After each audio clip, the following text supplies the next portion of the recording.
João, capítulo de número 11, versículo de número 35. Diz a palavra: Jesus chorou. Disseram os judeus: vede como o amava. Jesus chorou. Impossível de negar esse fato, dizer que não aconteceu. Um dos maiores símbolos de humanidade foi expressado em Jesus: o choro. Eu me lembro do dia que meu filho nasceu. Um cenário, para quem nunca viu assim, é terrível. Nossa, minha esposa ali, né? E aí de repente meu filho sai. Meu filho. E aí ele chora. E quando ele chora eu faço assim: tá tudo bem com ele. Tá vivo. Quando ele chorou eu descobri vida. Tava vivo. Uau! Mas o choro também é sinônimo de tristeza. Eu me lembro o dia que eu estava sentado nos degraus da escada dos meus avós. Meu avô passou mal, foi levado ao hospital e um tio meu chegou, subiu a escada, olhou para nós e disse: ele não resistiu. E eu chorei. E aquele choro era de tristeza, porque era o meu avô. Nossa, que tristeza. Agora, esses dias atrás, eu fui no lugar mais longe do mundo, no Acre. Nossa, é longe aquele lugar, irmão. Graças a Deus voltei para casa. Depois de 4 dias viajando, eu cheguei no aeroporto. A minha esposa não foi, meu filho não foi. E quando eu olhei o meu filho e a minha esposa, eu chorei. E agora era de felicidade extrema. Meu filho, quem conhece sabe, eu não preciso falar nada. Ele olha para mim e ele ri. Porque ele deve achar eu muito lindo. Eu sou muito pai dele. Eu amo ser pai. E quando ele faz alguma coisa, às vezes eu tenho que olhar para o lado assim, chorar. Porque eu amo demais. O choro está associado a extremo de sentimento. Está associado ao amor em excesso, a tristeza em excesso, a alegria em excesso. Tudo que é excesso, o choro aparece. O choro também é sinônimo de impotência, fraqueza. E aí eu tentei enquadrar Jesus num sentimento nosso. Por que Jesus chorou? Entender. Aí eu começo lendo a história. Jesus era amigo de Lázaro, Lázaro morreu. Só que Jesus sabe de Lázaro, sabe de tudo que está acontecendo. Eles chegam até Jesus e dizem: não, gente, Lázaro está descansando. Jesus sabe de todo o cenário de Lázaro. E aí quando Jesus chega próximo à cidade, depois de 2, 3 dias caminhando e não indo para lá, fazendo aquilo que tinha feito, quando ele chega na cidade, Lázaro já morreu faz 4 dias. As carpideiras pagas para chorar estão fazendo aquilo que são pagas para fazer. Estão chorando. Marta e Maria, irmãs de Lázaro e também amigas de Jesus, estão seguindo o padrão da lógica, estão chorando. Todo mundo está chorando e Jesus chega naquele cenário, mas Jesus não chega até onde Lázaro está e nem aonde a casa de Lázaro, Maria e Marta estão. Jesus está no caminho e a notícia que Jesus chegou chega antes de Jesus. Então quando se sabe que Jesus chegou, Marta sai correndo e chega até Jesus e diz: mestre, se o Senhor tivesse chego antes, o meu irmão não teria morrido. E aí é a prova que a nossa natureza humana não está preparado para lidar direito com a divindade. Porque na cabeça de Marta ela está dizendo: para o milagre que eu queria, você chegou atrasado. Eu queria que você curasse meu irmão, e meu irmão já morreu. Não dá mais tempo. Na cabeça de Marta nem passa a ressurreição, porque o que ela queria já não dá mais tempo. Então ela chega com um tom de atrasado. Se o Senhor tivesse chego antes, mestre, o meu irmão não teria morrido. E ela fala isso olhando nos olhos, na altura dos olhos de Jesus. Marta sabe quem é Jesus, só não sabe quem ela é. Maria faz a mesma coisa que Marta. Maria chega até Jesus, só que a Bíblia diz, ela se prostra. Só que a frase é igual, a compreensão é igual. Prostrada, ela diz, Jesus, se o Senhor tivesse chego antes, o meu irmão não teria morrido. E esse é o cenário. Marta de pé, Maria prostrada, todo mundo em volta de Jesus chorando, e isso vai sufocando Jesus. Isso vai angustiando ele, e não é porque ele não ressuscitaria Lázaro. O que é impossível que ele não possa fazer? Não é por impotência, não é, porque ele sabe o que ele é e o que pode fazer. Ele veio para isso. Ele já sabe, no caminho ele diz para os discípulos, Lázaro já dorme. Ele está dizendo, Lázaro já morreu. Não adianta acelerar ou não. Só que o problema é que Lázaro está morto há 4 dias e já está podre. Já cheira mal. Só que tudo esse cenário Jesus já conhece. E o que me impacta é que o que traz Jesus a agonia é, Jesus diz, aonde está o corpo? Me leva até ele. Jesus está dizendo, chega de ver vocês chorando que eu não aguento mais. Chega de ver vocês assim, eu não aguento mais, me leva até ele logo. Jesus não gosta de ver a gente chorando. É eu com meu filho. É eu com ele. Eu não gosto de ver o meu filho chorando. Quando ele chora eu me incomodo. E não é porque eu quero que ele apanhe. Não, eu só quero que ele pare de chorar. Se ele chora, o que eu faço? A gente, quando é pai novo, a gente tem essas bobiças de educar filho, assim, tipo de encantador de sono, essas trem tudo assim, né? Chorou, deixa chorar. Vai chorar até cansar. Não eu, irmão. Meu filho tá chorando na primeira semana, ele diz, deixa chorar. Vai chorar até cansar. Aí eu falava pra minha esposa, mas ele é tão lindo, né? Eu tô chorando. Aí a gente começava a criar desculpa pra fazer ele parar de chorar. Minha esposa disse, mas ele é tão bebezinho, ele não sabe ainda. Aí a gente dizia, pois é, né? Aí a gente, tá, vamos pegar ele então. Mas pegava ele. Aí, toda a vida a gente sempre tem uma desculpa pra fazer ele parar de chorar. Tá na cadeirinha, daí a gente, tem vezes que a gente nem posta no carro, porque os irmãos são muito escandalizados. Ah, tá levando o filho fora da cadeirinha. Irmão, se mete na minha vida. E meu filho parece que a cadeirinha tem espinhos mortais. Assim, ai! E aí a minha esposa diz, é porque ele está com vontade de mamar. É porque agora o dentinho está crescendo. A gente sempre encontra uma desculpa para fazer ele parar de chorar. Jesus não está aguentando ver as 2 amigas dele chorando. Não está aguentando ver os judeus, os fariseus. Não aguenta mais isso. Ele diz, olha, aonde está o corpo? Me leva até ele. E João 11:35 aparece. Jesus chorou.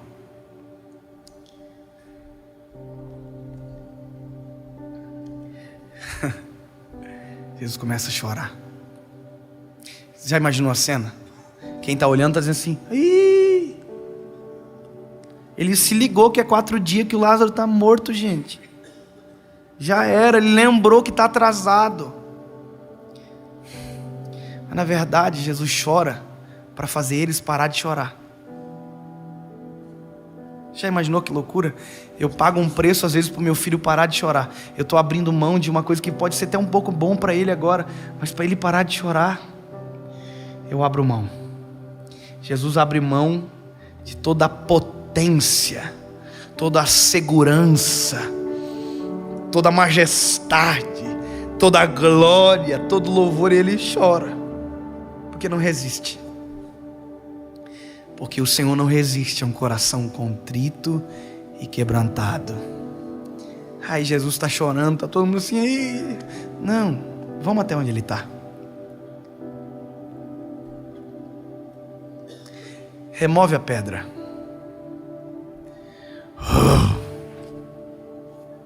Lázaro,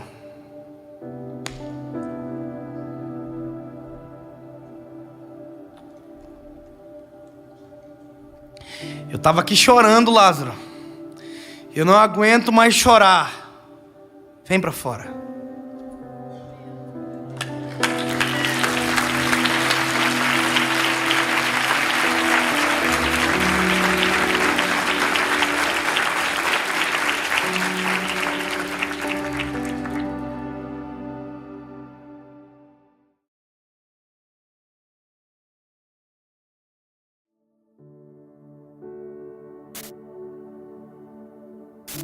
Jonas, capítulo de número 4, versículo de número 2.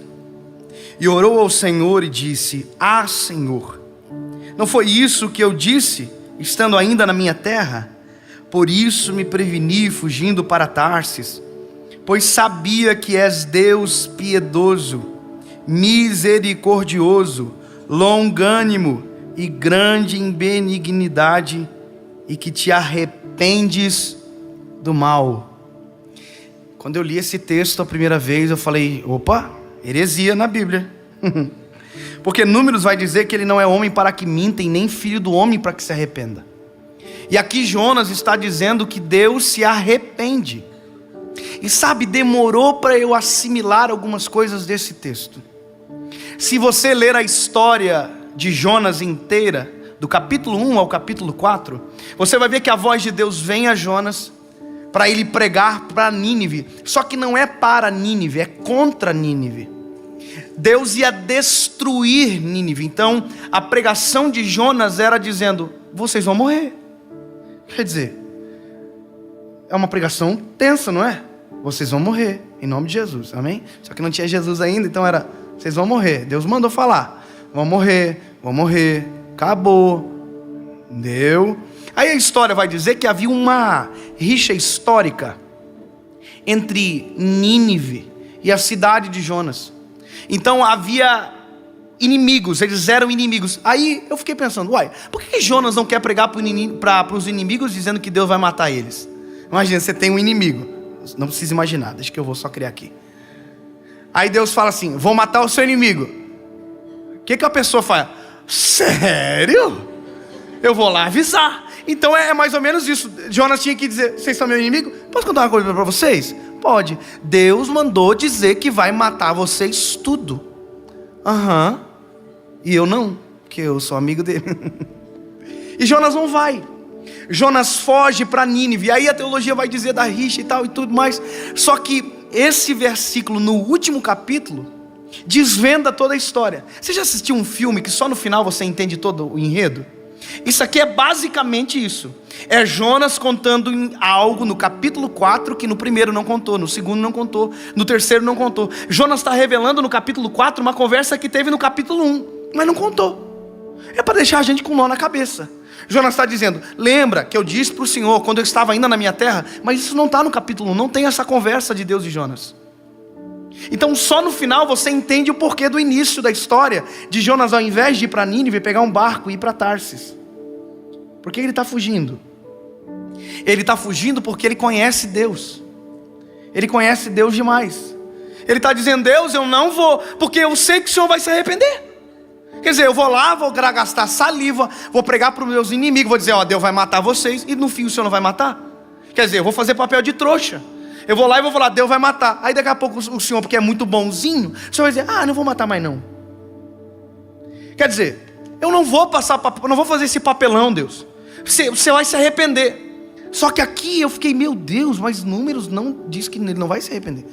Só que tem uma palavra aqui completa: tu se arrependes do mal. Eu começo a desconfiar que já havia graça no Velho Testamento. Olha, eu acho que já tem graça aqui, porque graça é imerecido. Deus fala para Jonas pregar a destruição. Jonas diz: não vou. Aí ele entra num barco. Só que ele entra no barco e a treta come solta. Uma tempestade vem. Aí a Bíblia diz que todo mundo começa a jogar suas fazendas ao mar. Todo mundo perde o que tem porque Jonas está fora da direção de Deus. Hashtag fica a dica: quando nós estamos fora da presença de Deus, da direção de Deus, quem está com a gente paga um alto preço. Mas não é sobre isso. É sobre um Jonas que sobe e diz: olha, eu acho que eu sei o que está rolando aí. Deus não desiste da gente. E o livre-arbítrio. Ai, que medo de falar disso. Porque às vezes Deus não vai mudar você. Deus vai mudar o caminho para mudar você. Não, pode fazer o que vocês quiserem, mas se prepara que tem uma tempestade para vocês mudar de ideia. É exatamente isso que acontece com Jonas. Jonas é levado por um peixe até Nínive. Quando ele chega em Nínive, ele diz: então tá bom, depois de tanto esforço, o Senhor vai matar mesmo. Aí ele entra na cidade dizendo: olha, Deus vai matar, Deus vai destruir. Só que nisso de vai destruir, o rei da cidade diz: será que dá pra gente se arrepender? Olha, tem uma ideia aí, vamos se arrepender todo mundo? Eu vou fazer o seguinte, eu vou fazer o exemplo, eu vou dar o exemplo. Ele vai para o meio da cidade, raspa a cabeça, se cinge de roupa de saco e se lança no pó e proclama: todo o mundo, até os animais, de jejum. Aí Deus está no céu e diz: eu vou destruir, não vou mais.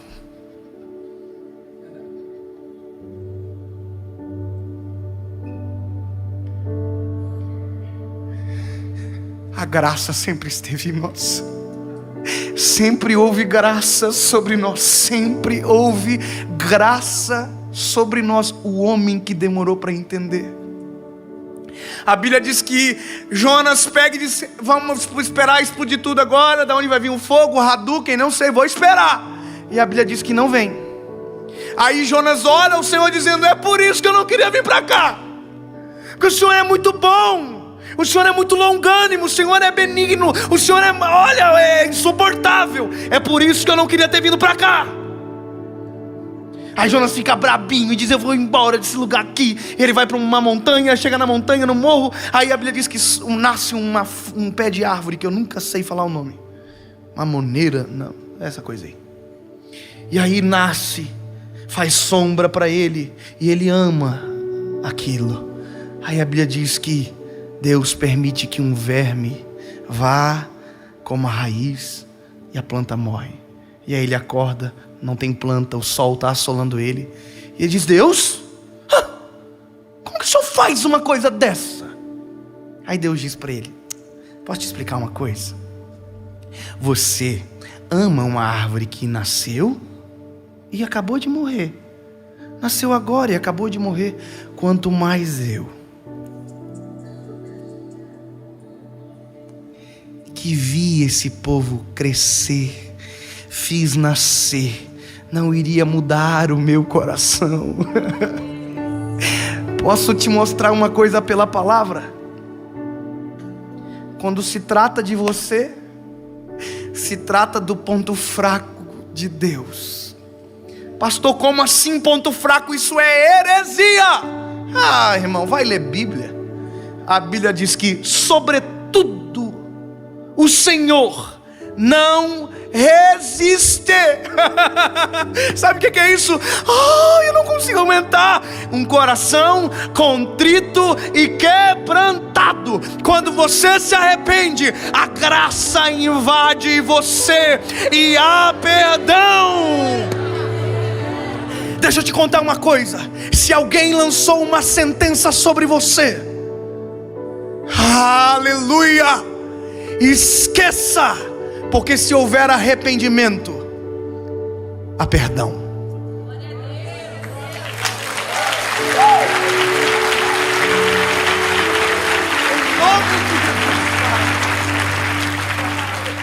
Fala, meu lindo. Aleluia.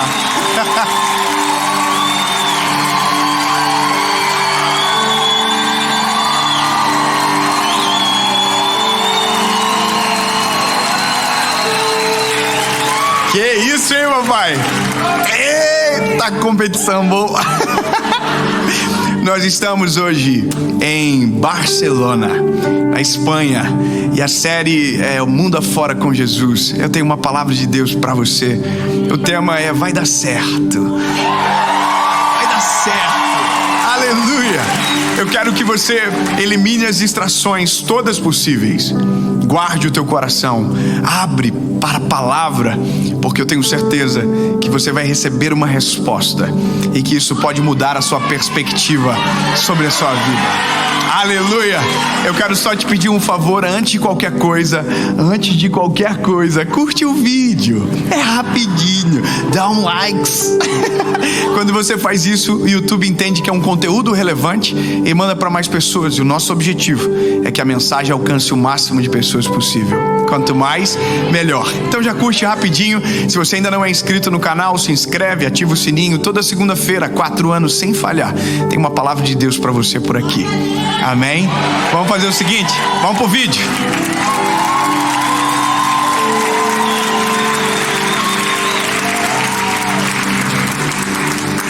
Eu só quero dizer antes de começar que vocês estão, ó, coisa linda. Eu tô mais animado agora. O tema dessa palavra é muito importante, porque ela pode ser confundida como se fosse algo de autoajuda. Eu demorei para gravar uma palavra com esse tema, porque ele pode parecer mero otimismo. Mas eu quero que você entenda que eu não vou falar sobre otimismo. Eu não vou falar sobre sentimentos infundados. Eu vou falar baseado na palavra, em algo que pode mudar a sua forma de interpretar as situações. E que em nome de Jesus você compreenda, vai dar certo. Amém? Números capítulo de número 13, versículo de número 25, diz o seguinte: e voltaram de examinar a terra depois de 40 dias, e vieram até Moisés e Arão e toda a congregação dos filhos de Israel em Cádiz, no deserto de Parã, e lhes deram informação e a toda a congregação, e lhes mostraram os frutos da terra, e contaram-lhe e disseram: fomos à terra para com onde tu nos enviaste, verdadeiramente ela emana leite e mel, e este é o seu fruto. Todavia é forte o povo que habita lá, e as cidades são fortificadas e muito grandes. Além disso, vimos ali os filhos de Anak. Os amalequitas habitam na terra do sul, e os heteus, os jebuseus, os amorreus habitam nas montanhas, e os cananeus habitam junto ao mar e às margens do Jordão. E Calebe fez com que o povo se calasse diante de Moisés e disse: subamos imediatamente e possuamos a terra, porque somos capazes de conquistá-la. Aleluia! Aleluia! Alguém vai dizer: não vai dar certo. Deus vai levantar um Calebe e dizer: vai dar certo sim. Eu creio na palavra que Deus liberou sobre nós. A promessa está sobre nós. Nós vamos conquistar a terra. Aleluia!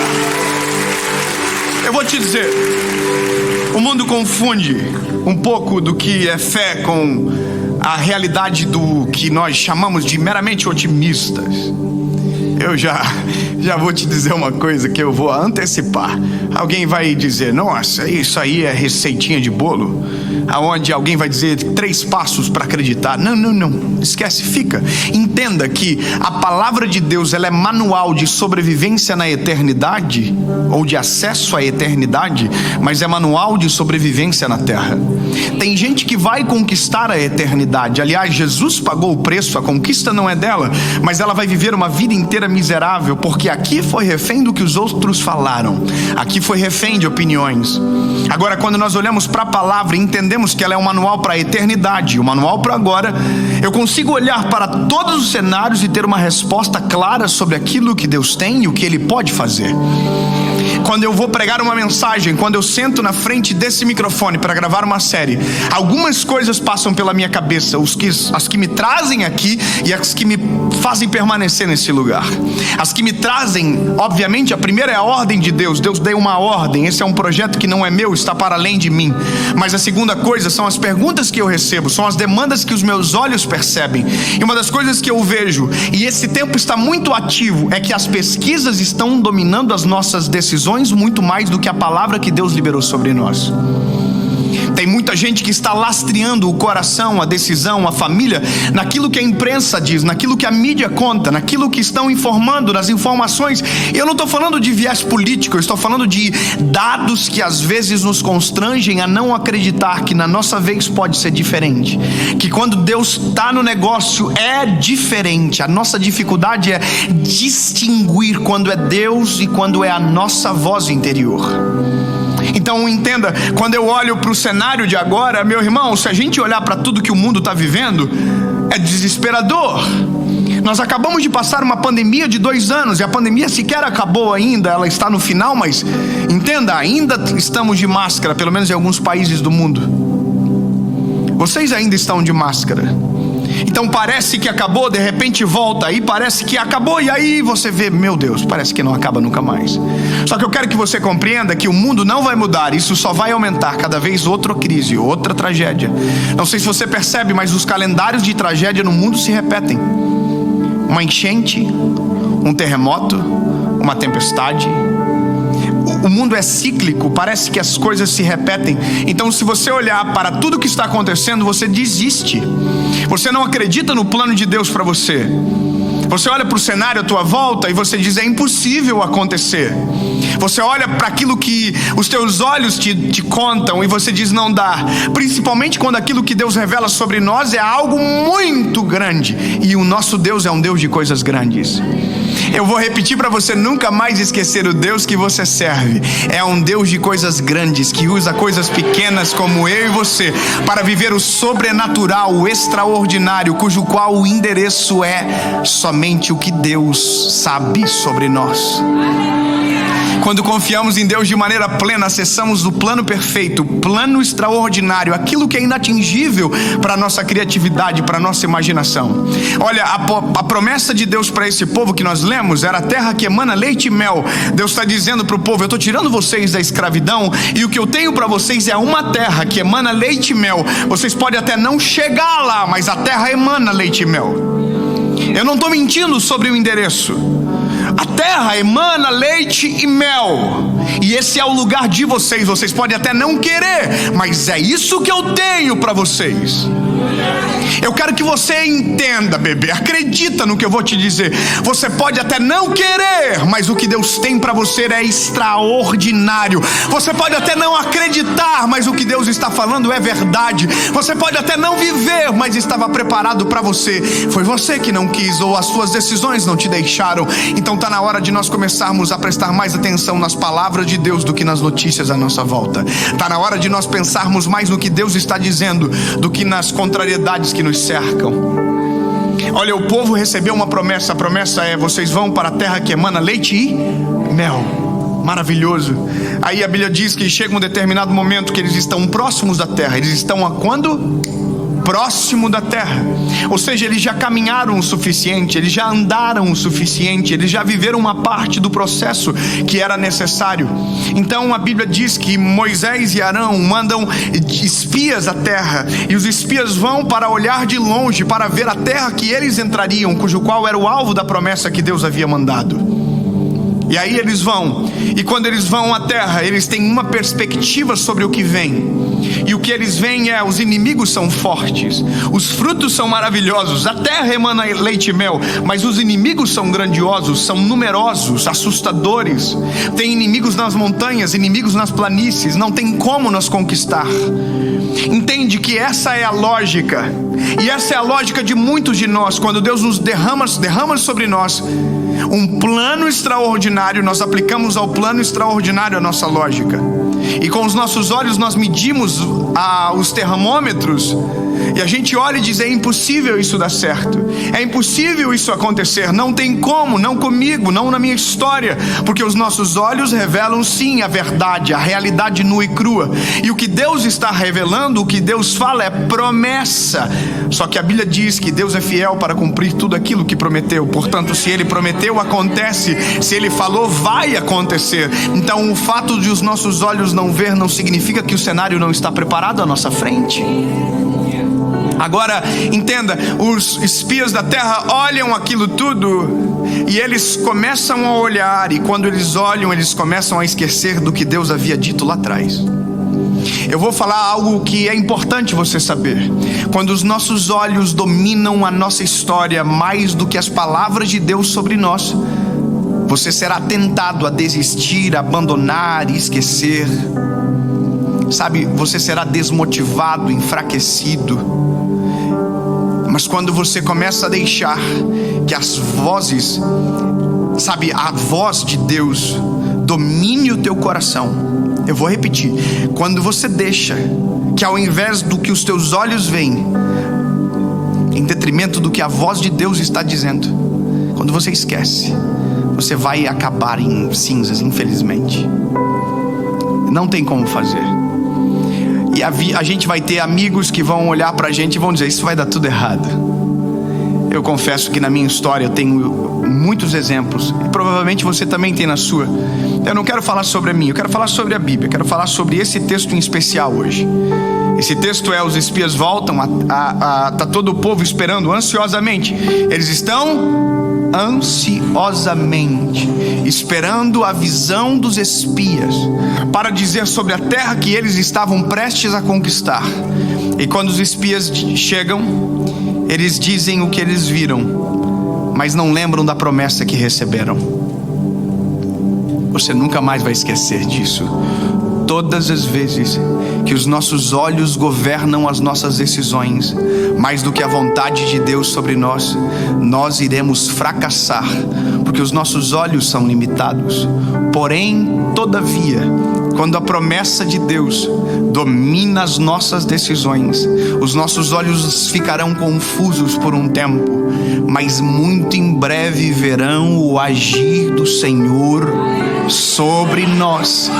Os nossos olhos não estão preparados para ver, mas Deus já fez. Já está preparado.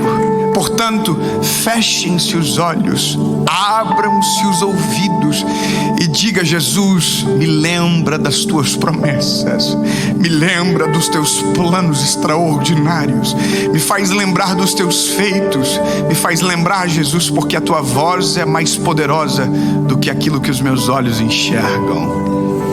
Os espias chegam e eles dizem o cenário: gente, realmente a terra é boa, realmente a terra é maravilhosa, mas eu quero que vocês saibam, os inimigos são numerosos e a gente não vai conseguir. Eu consigo imaginar, eu consigo ver a cabeça, o cenário do que se passa, sabe, nas emoções de quem tinha uma expectativa e agora tem uma informação como essa.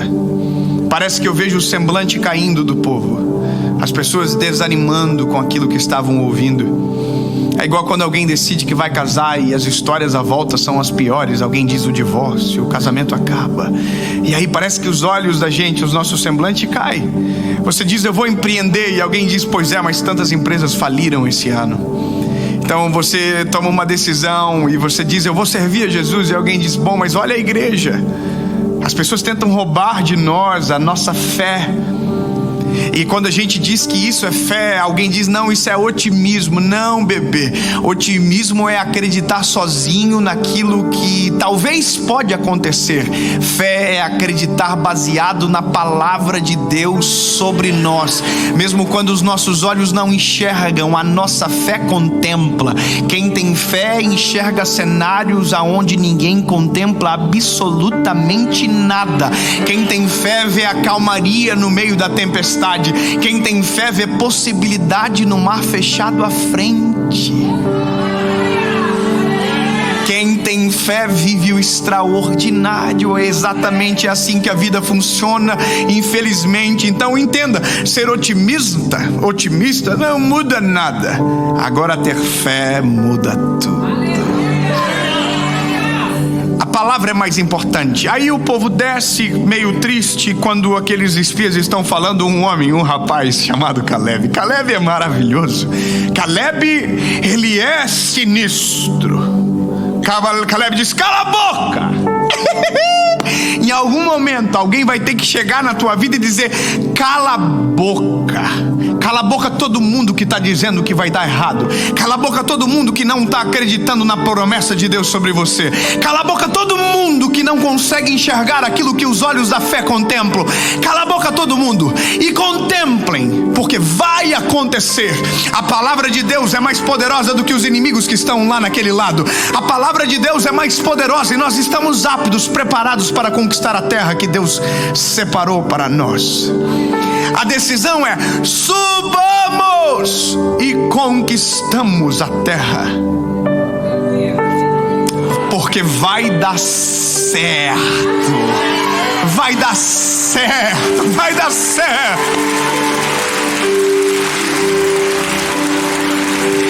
Os inimigos são numerosos, porém, se Deus é conosco, quem será contra nós? Maior é aquele que está conosco do que aquele que está no mundo. Ele é maior do que os dados que nos entristecem. Ele é maior do que o caos que foi estabelecido à nossa volta. Pode ter certeza que se você tiver uma palavra de Deus sobre você, das duas uma: ou Deus vai mudar você de cenário, ou vai mudar o cenário que você está. Creia, Deus pode tudo, e se Ele diz que vai acontecer, vai acontecer. Melhor, vai dar certo. Vai dar certo. Aleluia. Eu só vim aqui com uma palavra para você que está assistindo essa mensagem: vai dar certo. Em nome de Jesus. Em nome de Jesus. Aleluia.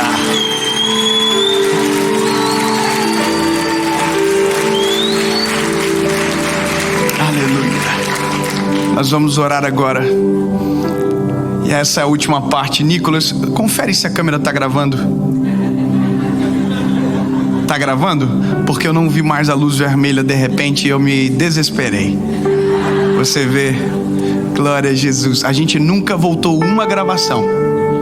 As mensagens são gravadas assim, começam e acabam. E agora vamos terminar. Feche os teus olhos. Esqueça de tudo que foi dito à sua volta. E comece a lembrar das palavras de Deus derramadas sobre você. Eu só queria te lembrar: a palavra de Deus é mais importante do que o caos. A palavra de Deus se sobressai sobre as tempestades. E se Ele diz que dá, dá. Em nome de Jesus, Pai, nós acreditamos e cremos na Tua palavra mais do que tudo. Tu és o nosso centro de confiança, de amor. Amamos o Teu nome, amamos a Tua palavra. Confiamos na Tua palavra. Em nome de Jesus, vai dar certo. Amém.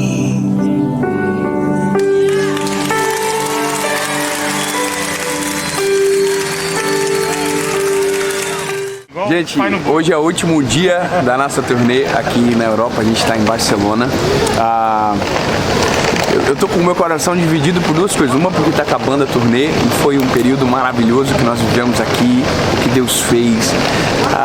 Sabe, poder ver tanta gente tomando a decisão por Jesus foi para mim um presente muito grande. Mas eu também tô com o meu coração dividido porque a minha esposa tá agora quase dando à luz, já tá aqui no finalzinho da gestação. Eu tô com muita saudade dos meus filhos, da minha esposa, e já orando por esse momento que é a vinda da Sereninha. Então eu acabo hoje Barcelona aqui, basicamente entro no avião e já vou direto para casa para ver a minha princesa nascer. Então muito feliz, coração grato a Jesus por tudo.